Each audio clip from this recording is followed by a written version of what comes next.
Can Todd Blanche's nomination to be the Attorney General survive a series of unethical missteps led by his Department of Justice, including just moments after Donald Trump revealed he was nominating him for the permanent position? We got breaking news that involves the Southern Poverty Law Center, the leading anti-hate group in America that monitors the actions of 4,000 hate groups. Yes, they were criminally indicted by Donald Trump, going after what he believes are left-wing organizations trying to undermine his presidency in the wake of the Charlie Kirk murder. But the real issue is, why has the grand jury secrecy, the sacrosanct rules around grand jury secrecy, why have they been violated according to the Southern Poverty Law Center's own new filing in Alabama? Why was a draft of the superseding indictment in Word for anybody to edit that was unsealed, circulated before the grand jury had an opportunity to consider the second indictment? That's not just a no-no. That's an ethical breach of epic proportion, and shows you it's endemic. It's emblematic of everything that is depraved and that is corrupt and that is rotten within the Department of Justice, now presumably going to be led by Todd Blanche. But not so fast. These are the hard questions that are going to be asked of him during a bruising confirmation hearing. Why did he bring the Southern Poverty Law Center indictment when Pam Bondi apparently refused to do so? Why did he bring the indictment against James Comey, former FBI director, for a bunch of seashells on the beach? I'm not making that up. Why did he come into the Senate and try to get a $2 billion weaponization fund for Jan 6ers who beat up police approved as the chief law enforcement officer? And why have there been, just in the last 10 days, a series of not only losses and black eyes for the Department of Justice, 5 last week, 0-5 last week alone, but think about what these cases were about. Prosecutorial misconduct, grand jury abuse. So bad that even prosecutors have had to dismiss their own cases or have the cases dismissed against them. Grand jury and the grand jury process is being corrupted and polluted by the Department of Justice. It's being called out by filings like this one by the Southern Poverty Law Center in their own case, and heads are going to roll. And if Todd Blanche thought he had a rough day at the office in the last week or so, when he was being accused of being nothing more than Donald Trump's private personal lawyer, wait till he sits in the confirmation seat and has to answer for all of these unethical charges. Let's turn to the Southern Poverty Law Center and its brand new filing in Alabama in its criminal case. I'm Michael Popok. You're on Legal AF and on MeidasTouch. No, I'm not in a new set, but I am traveling. As people may know, I'm going to be for the rest of the weekend here at the Netroots Nation 2026 conference in Philadelphia for independent journalists. I'll be getting some amazing interviews and bringing them back to our Legal AF and MeidasTouch audience. Okay, Southern Poverty Law Center, founded in 1971, the leading anti-hate group in America, publishes the Hate Index, a map to show you where these extremist groups are, both left and right and center. You know, they don't choose sides. It just so happens that most hate groups are on the right wing, on the right side, you know, and so they've been following them. Donald Trump doesn't like it because in their Year in Hate book they put out every year, there's a fair number of groups that Donald Trump likes, like the Proud Boys and the Oath Keepers and other paramilitary and white nationalist organizations. Yeah, they've been trying to root out hate, trying to dismantle groups like the KKK and other groups almost from their founding. But they don't like the fact that they've been raising money from donors and using it to infiltrate these organizations by paying people within the organizations to rat out and provide information that the SPLC then provides to law enforcement.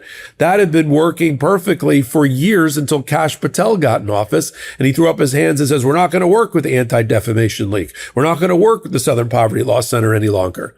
And then they turned the tables and said, oh, you're paying these informants. You're keeping these hate groups alive. You're actually the fireman arsonist. You know, you're setting the fire and then you're coming to the rescue. I mean, it's totally asinine of an argument to go after the Southern Poverty Law Center. But the new issue is, based on the filing, is You're allowed as a prosecutor to get a superseding indictment. That's an amended indictment that you get returned from the grand jury. Here's the process. We'll do a teachable moment on criminal law. You can start a criminal case in the federal process if you're a prosecutor with a simple criminal complaint that you swear out. That'll get you an arrest warrant and maybe even search warrants. You eventually have to get an indictment returned by a grand jury, usually about 25 people, and you need a majority to agree on the charges. No one else is in that grand jury room. It's shrouded in secrecy under the federal rules and our constitutional law. And the only one in there is the prosecutor, no defense team, his evidence, his or her evidence, and his or her witnesses. That's it. And then you get the indictment. Now, there is a transcript that's prepared by a court reporter, but the judge doesn't see it and the defense lawyers don't see it and the public doesn't see it unless there's something that goes wrong in there. And there's a good faith argument that the defense needs to see the grand jury transcript. With this Department of Justice, it would be professional malpractice for a defense lawyer not to ask to see the grand jury transcript because there's more than likely a chance that there's been prosecutorial abuse or misconduct inside that room. Saying things they're not supposed to say, violating the Fifth Amendment, the Sixth Amendment, talking to jurors outside of the room, bolstering evidence, bolstering witnesses, vouching for evidence, all sorts of things you can't do. It just shows you how little faith the Department of Justice has in its own ability to obtain indictments, prosecute, and convict based on the rules, following the rules. No, they have to break the rules because their cases are crappy, because they don't have the evidence. And the other thing that this new filing, which I'm going to read to you from now, demonstrates is how the hand is strengthened for the defense team to argue vindictive prosecution is at play in their case because it's being directed by Washington. Local prosecutors don't even know what's going on in their own cases, and that was revealed in the new filing. Let's get to it. And we'll post it on Legal AF Substack for paid members to read. Now, as they note in their filing, it is one thing for zealous prosecutors to strike hard blows, but they can't be foul. You can't hit below the belt, okay? It's not about making the prosecutor pull its punches. It's about making sure the punches are legal and clean, right? You're not hitting the boxer behind his head or after the bell. So it says, quoting from the judge, the United States attorney's interest in a criminal prosecution is not that it shall win a case, but that justice shall be done. He may prosecute with earnestness and vigor. Indeed, he should do so. But while he may strike hard blows, he's not at liberty to strike foul ones. That comes from Berger versus the United States, a Supreme Court case from 1935. Problem is, you don't release a superseding indictment in draft form, unsigned to the media before you turn it over to defense counsel or before the grand jury has an opportunity to vote on it. That undermines the anonymity of the grand jury, the independence of the grand jury. Anybody gets their hands on it in the media these days through AI and otherwise can make edits to it and changes to it. It is not a no-no. It is a violation of a sacrosanct rule of our grand jury. And as Supreme Court justices in the past have said, the only thing that stands between us, an innocent person, and an out-of-control prosecutor is the grand jury. And so for them to pollute it and distort it under Todd Blanche's watch, and all of this got filed and all of this got done in the moments after Donald Trump announced that he was going to nominate Todd Blanche to be Attorney General. These are the issues that are going to come up in his confirmation hearing. Summer is here, and one of the best upgrades I've made at home recently is installing a Tushy bidet. It took about 10 minutes to set up, attaches right to your existing toilet, and honestly just makes you feel cleaner and more comfortable than using toilet paper alone. I also like that it modernizes the bathroom a bit. Warm water, adjustable settings, and way less wasted toilet paper. It's one of those products that feels luxurious, but is actually practical too. Stop guessing you're clean. Start feeling it For a limited time, our listeners get 10% off their first bidet order when you use code LegalAF at checkout. That's 10% off your first bidet order at HelloTushy.com with promo code LegalAF. One more time, our listeners get 10% off their first bidet order when you use code LegalAF at checkout. That's 10% off your first bidet order at, wait for it, HelloTushy.com with promo code LegalAF. This is what they continue with. Putting media strategy before the sacrosanct rules of grand jury secrecy. At around 6:30 p.m. yesterday, a Department of Justice's Public Affairs Office director emailed an unsigned, unstamped Microsoft Word document titled Superseding Indictment, which it wasn't, to a number of media members with the subject line flagging superseding indictment returned by grand jury today. It had not been returned by the grand jury today, and it went out without it. There was no four-person signature, no government attorney signature. It was a draft that still had metadata in it that told you who was editing it and who drafted it. And there were changes when you compare the final superseding indictment that was really returned by the grand jury and this thing that went out beforehand to the media. There are edits and changes in it as well. And here's my favorite part that undermines Todd Blanche. This is on page 3. Defense counsel for the SPLC quickly contacted the U.S. Attorney's Office and asked for an explanation of what was going on. Not even the prosecutor in charge of the case in Alabama could explain it, replying to defense counsel, I need to gather some more information regarding that this morning.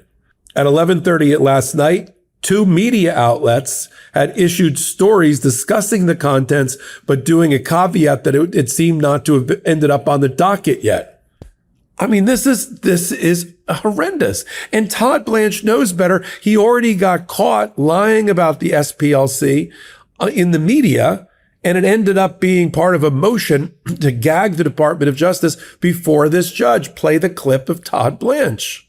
According to the charges in the indictment, the SPLC is a nonprofit entity that purports to fight white supremacy and racial hatred by reporting on extremist groups and conducting research to inform law enforcement groups with the goal of dismantling these groups. As the indictment describes, the SPLC was not dismantling these groups. It was instead manufacturing the extremism it purports to oppose by paying sources to stoke racial hatred. Now, Todd Blanche is going to have to answer for all of this. So far in the last week, okay, we've got a dismissal of the indictment against Kilmer Abrego Garcia for a finding of vindictive prosecution by the Department of Justice based on Todd Blanche's own words. That led to Todd Blanche getting a bar complaint against his license in New York. Right? That's one. Northern District of Illinois, U.S. Attorney Boutros had to dismiss an indictment against the Broadview Six a week before trial, those First Amendment protesters in Chicago, because of prosecutorial misconduct that was so blatant and so offensive that the judge said it was the worst thing she'd ever seen in a grand jury in her federal court career. And so the Attorney General or the U.S. attorney in Illinois had to dismiss it because even that prosecutorial misconduct was so great he couldn't ignore it.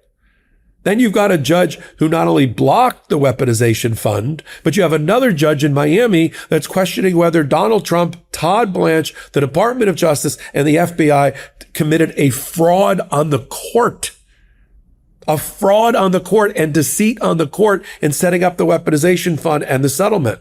This is all in the last week, folks. Forget losing on the Kennedy Center name and having funding blocked here and there. We're talking about fundamental ethical violations of the highest order that if any of these people were currently in private practice, they would already be disbarred. And this is what Todd Blanche now is going to go into the hot seat of a confirmation hearing. The guy that blows kisses to Donald Trump. Play the clip. If he chooses to nominate somebody else and asks me to go do something else, I will say, thank you very much. I love you, sir. In his first press conference as acting attorney general, President Trump's former criminal defense attorney, Todd Blanche, displayed his loyalty and willing to serve his boss. I did not ask for this job. And if President Trump chooses to keep me as acting, that's an honor. And if Todd Blanche thinks that something so emblematic of the corruption and the rottenness of his Department of Justice isn't going to come into the confirmation hearing room, come on, seriously? This grand jury secrecy violation was within moments of Donald Trump announcing that he's probably going to be nominating Todd Blanche to be the Attorney General. Who can forget Todd Blanche in his performance when he, just a day at the office when he had a fight with Senator Van Hollen, talking about thin-skinned, over the allegation that he's continuing to operate as Donald Trump's personal criminal defense lawyer instead of being the people's attorney general. Play the clip.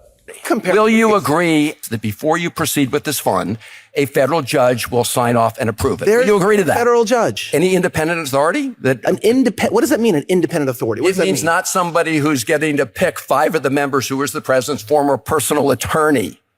That would be somebody who would be independent. I'm the acting attorney general, okay? The fact that I used to be President Trump's lawyer is just a fact, but I'm the acting attorney general. So don't say the president's former personal lawyer will do something. The acting attorney general will do something. Mr. Attorney General, you are acting today like the president's personal attorney. And that's the whole problem. You have a whole banner of his face hanging over the Department of Justice, and you and everybody else walks under it. And you are acting like you're his current personal attorney. Mr. Chairman, I have no further questions. So I want to tie all that together here.